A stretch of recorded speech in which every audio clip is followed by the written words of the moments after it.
Officer Langston, sit down. The words weren't shouted, but they cracked through the courtroom like thunder, silencing every breath in the room. In that moment, the proud rookie who strutted in with a gleaming badge realized he wasn't delivering justice, he was about to receive it. It was a Thursday morning in Cleveland, Ohio, and the municipal courthouse was already buzzing with the kind of quiet tension that hinted something, or someone, was about to make waves. The air outside was warm for early spring, the kind that clung to your skin just enough to make a fresh uniform feel like a suit of armor.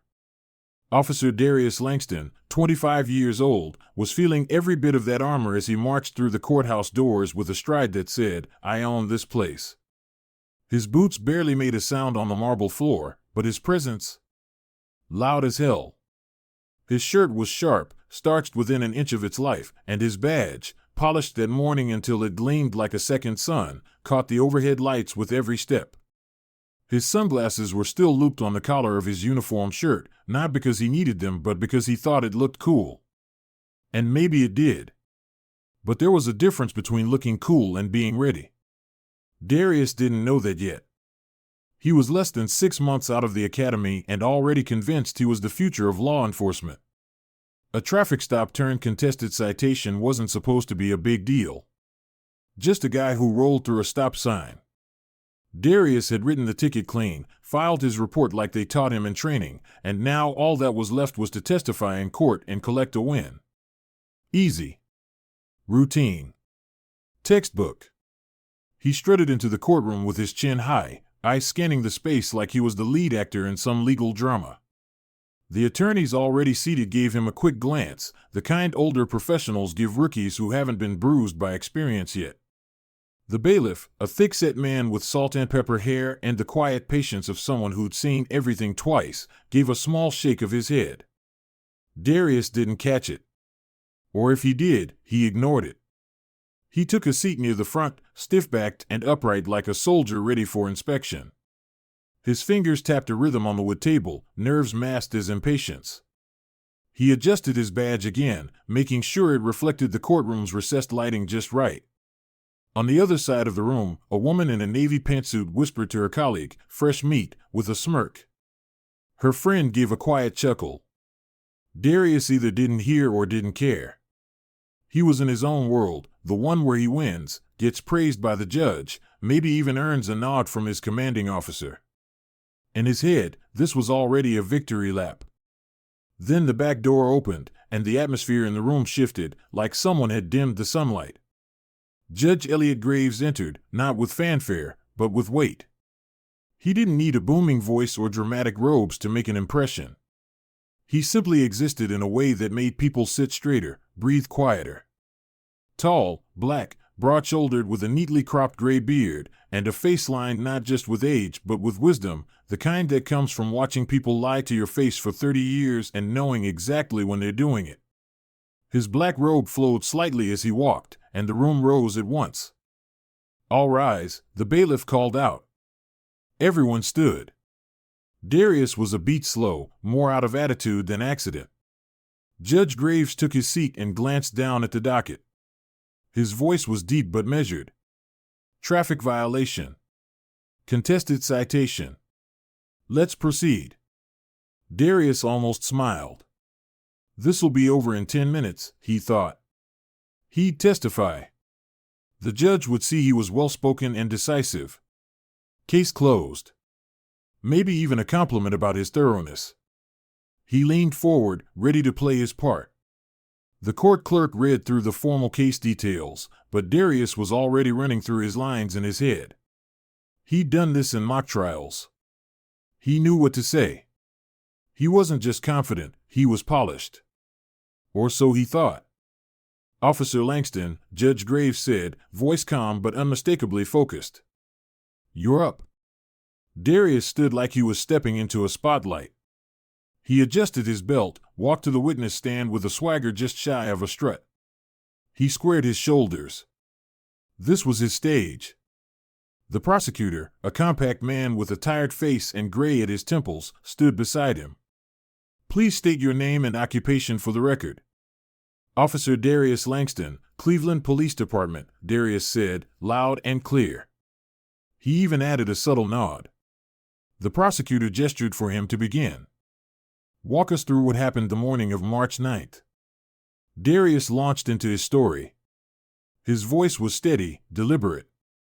He emphasized terms like non-compliant behavior and officer's visual assessment. Every word felt like something he'd rehearsed in front of a mirror, which, if we're being honest, he had. He painted a picture of a driver rolling through a stop sign, ignoring the rules, getting cited, end of story.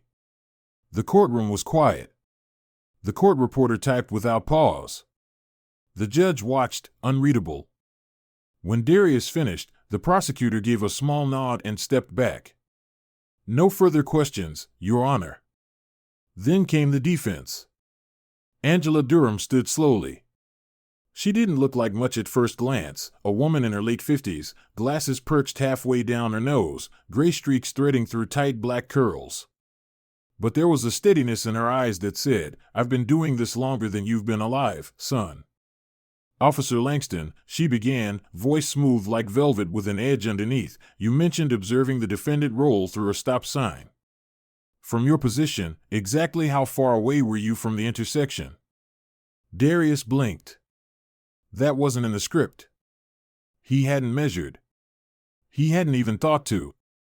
That morning, he'd just done what felt right. He shrugged slightly, just enough to be noticed. I was close enough, he said, trying to keep his tone confident. A low murmur rolled through the gallery.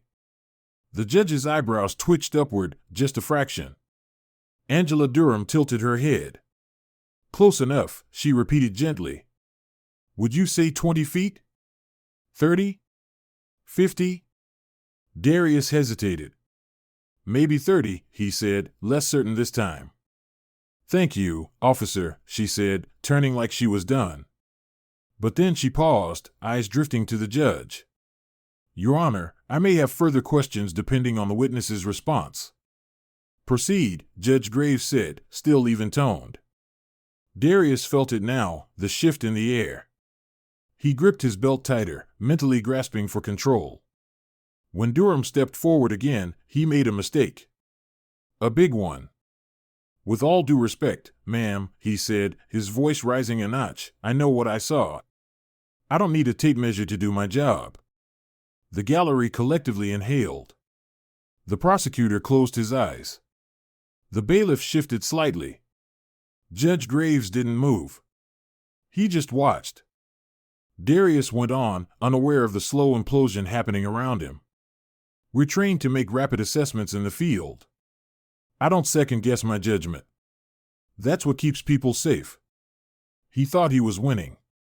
He didn't see the defense attorney smirk faintly. She didn't need to argue, he was doing the work for her.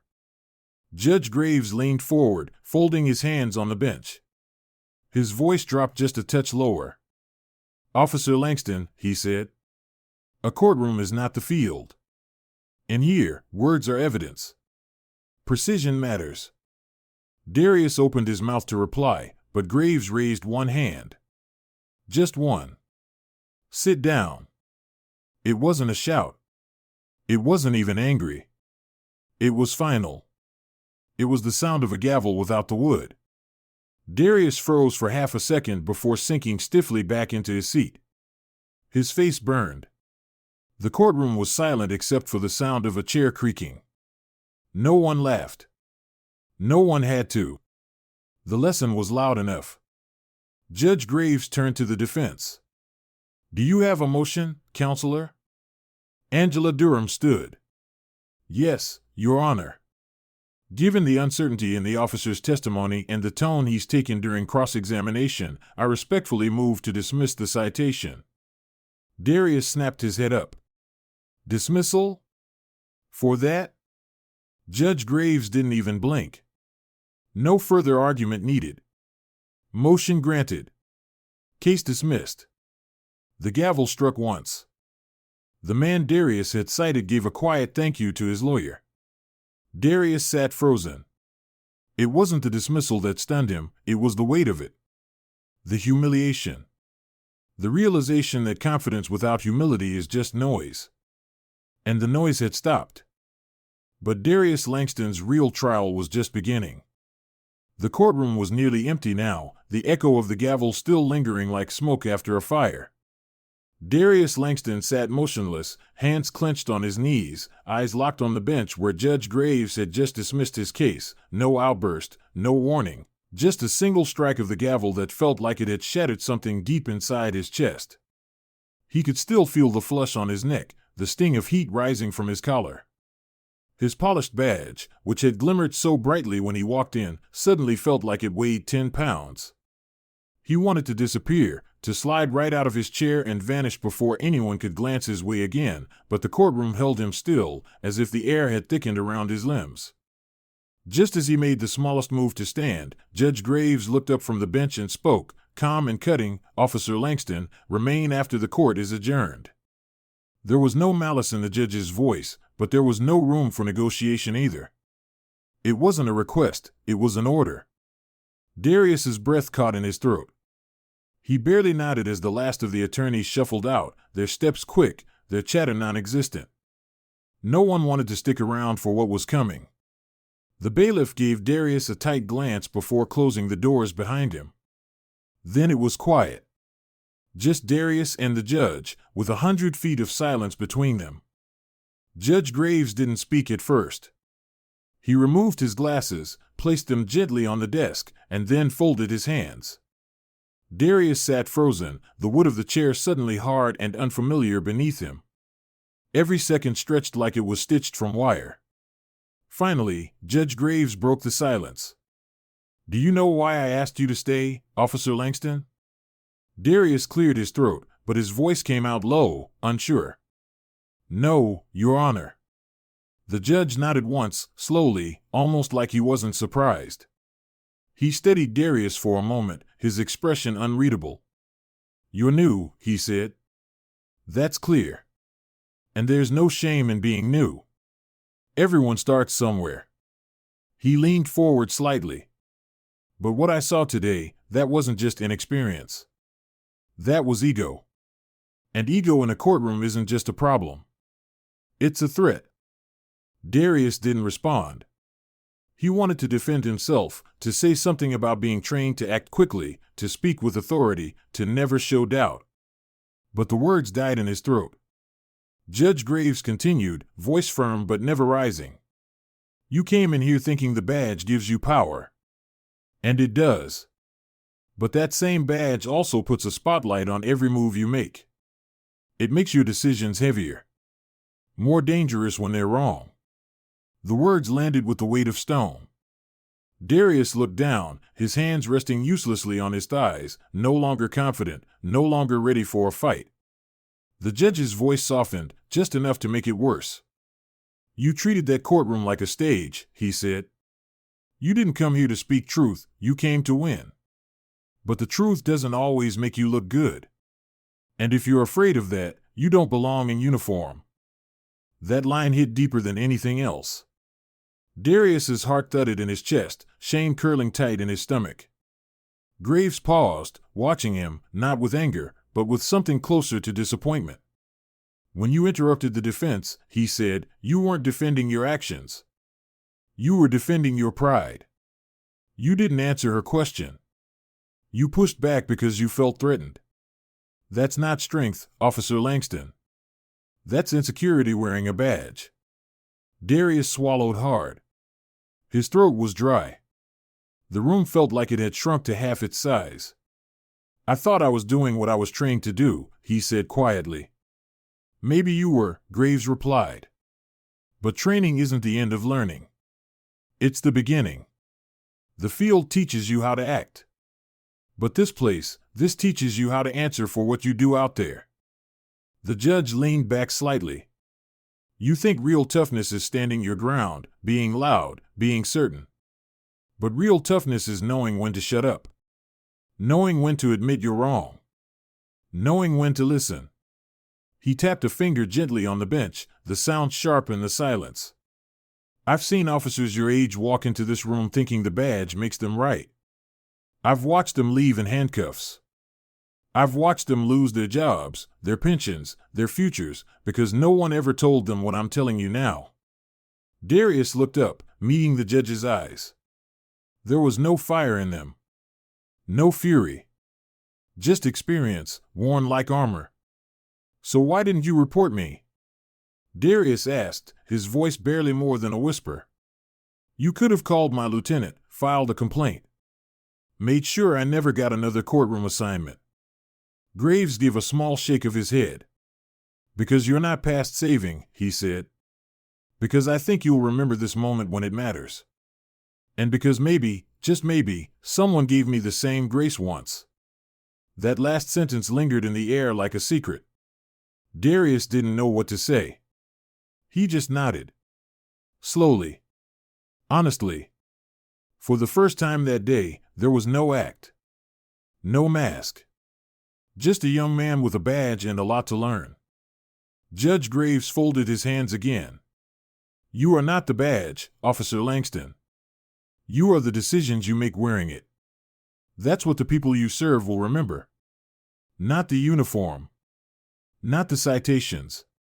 The choices." Darius nodded again, this time with something like clarity.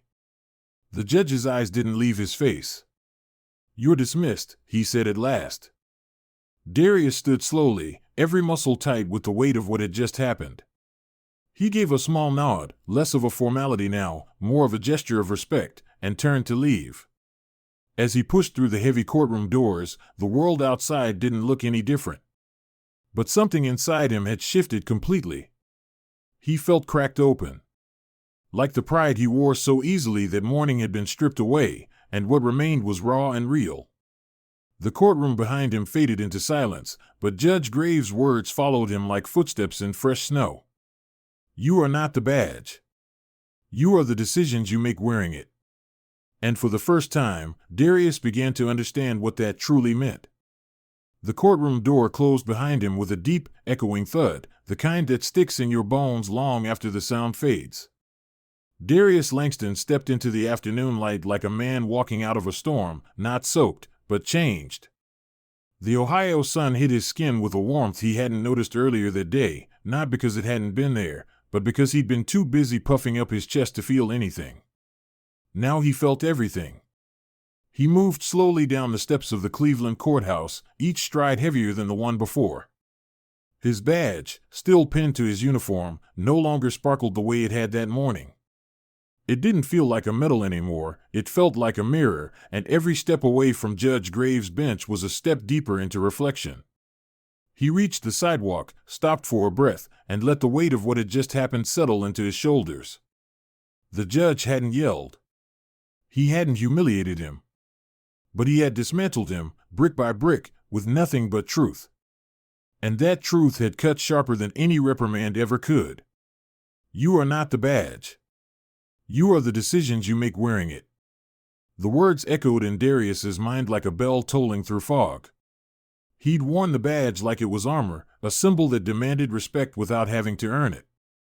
But today, Judge Graves had shown him just how empty that kind of respect really was. It had taken one wrong move, one unchecked ego, to expose everything he didn't know, and more importantly, everything he needed to learn. Darius didn't go straight to his cruiser.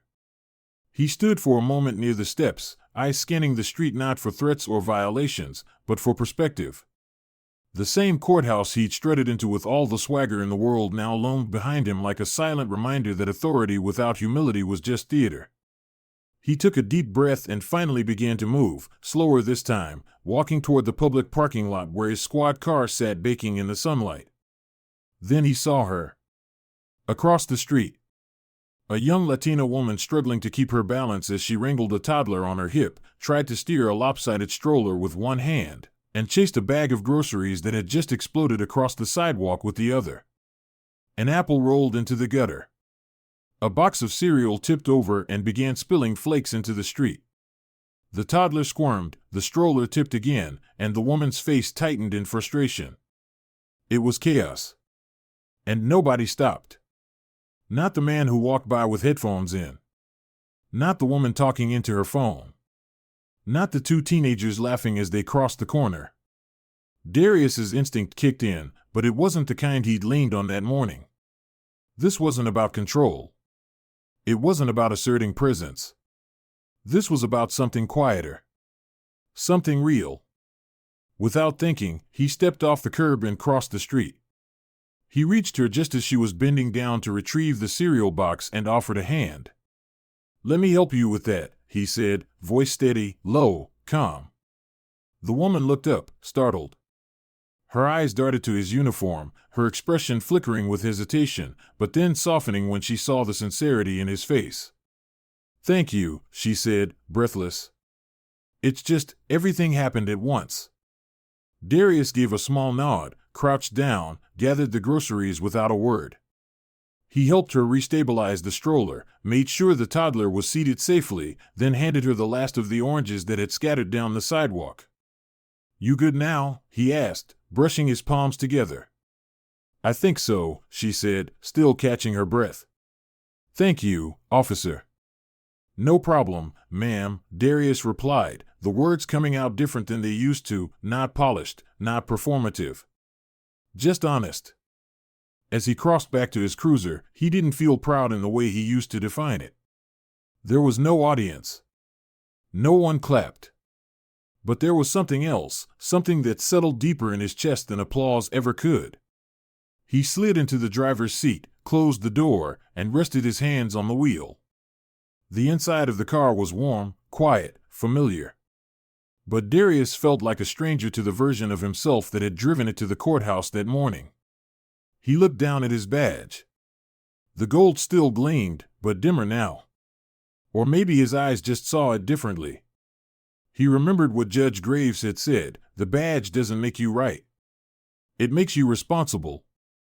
And for the first time, Darius understood that being an officer wasn't about being perfect, or looking sharp, or knowing all the answers. It was about being ready to ask the hard ones. To stand in front of a mirror, like Graves had metaphorically handed him, and ask himself whether his actions matched the weight of the role. He thought about the case. About how quickly he tried to assert dominance instead of simply answering the question. About how defensive he got when his authority was challenged. And about how none of that made him stronger, it only made him smaller. Because the badge wasn't supposed to shield his ego. It was supposed to protect others. Serve others. And he hadn't done that. Not in court. Not until just now on the sidewalk. He started the engine but didn't shift into gear. He just sat there, letting the hum of the motor fill the silence. Letting the moment breathe. Then he reached into the glove compartment and pulled out his citation pad. He flipped through a few blank pages, then paused. Not to write a ticket, but to write something else. Just a note to himself. A reminder. At the top of the page, he scribbled, "It's not about being right. It's about doing right." He tore the page off and folded it neatly, slipping it into the sun visor above his head. Traffic passed by outside his window. People walked, chatted, lived. None of them knew what had happened in that courtroom. None of them had seen the quiet unraveling of a rookie's pride. But that didn't matter. The point wasn't who was watching, it was who he was when no one was. He finally pulled out of the lot and turned down East 9th Street, the city stretching out ahead of him like a road he suddenly saw with new eyes. The same uniform. The same badge. But something fundamental had changed. Not because a judge humiliated him, but because that judge believed in what Darius could still become. And that belief, it carried weight. He rolled down the window, let the wind hit his face. The sting of shame had faded, replaced by something stronger. Resolve. That day wouldn't be remembered by anyone else. No headlines. No records. But for Darius Langston, it was the day he stopped acting like a cop and started becoming one. The shift wasn't in the courtroom. It was here. In the little moments that asked for nothing but his presence. And as the city moved around him, Judge Graves' words echoed one last time, "You are not the badge. You are the decisions you make wearing it." Darius pressed his hand lightly over the badge pinned to his chest. This time, it didn't shine quite so bright, and that was exactly how it should be. There's a moment in every person's life, sometimes quiet, sometimes public, when pride meets truth. For Officer Darius Langston, that moment didn't come in the middle of a dangerous call or a grand heroic act.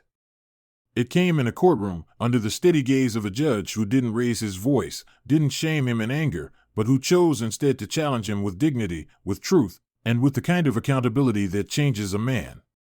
The lesson Darius learned is something I believe we can all reflect on: authority without humility is hollow. It doesn't matter if you wear a badge, carry a title, or simply hold influence in your community or home. True leadership, real strength, begins when we stop pretending to know everything and start learning how to listen. We live in a world that often mistakes confidence for competence and swagger for wisdom. But as we saw in Darius's journey, humility is what makes growth possible. The ability to say "I was wrong" or "I don't know" is not weakness, it's the foundation of real strength. It's in those uncomfortable, ego-stripping moments that we're given the rare chance to become something better than we were before. To those in positions of responsibility, whether you're a young officer, a new teacher, a manager, or even a parent, remember this: your title might open the door, but it's your choices that decide whether people walk with you or walk away. Respect isn't automatic. It's earned, choice by choice, moment by moment. And as Darius came to understand, what we do when no one is watching reveals who we truly are. To our loyal viewers at U.S. Justice Story, thank you. Thank you for joining us on stories that aren't just about dramatic reversals or courtroom takedowns, but about people, flaws, truth, and transformation. Your support allows us to tell these stories that spark reflection, compassion, and growth. If this story moved you, made you pause, or reminded you of someone who might need to hear it, please share it. You never know when one quiet moment, one firm voice, or one unexpected lesson can change the course of someone's life. Until next time, stay grounded, stay kind, and never forget, you are not the badge, the title, or the uniform. You are the decisions you make wearing it.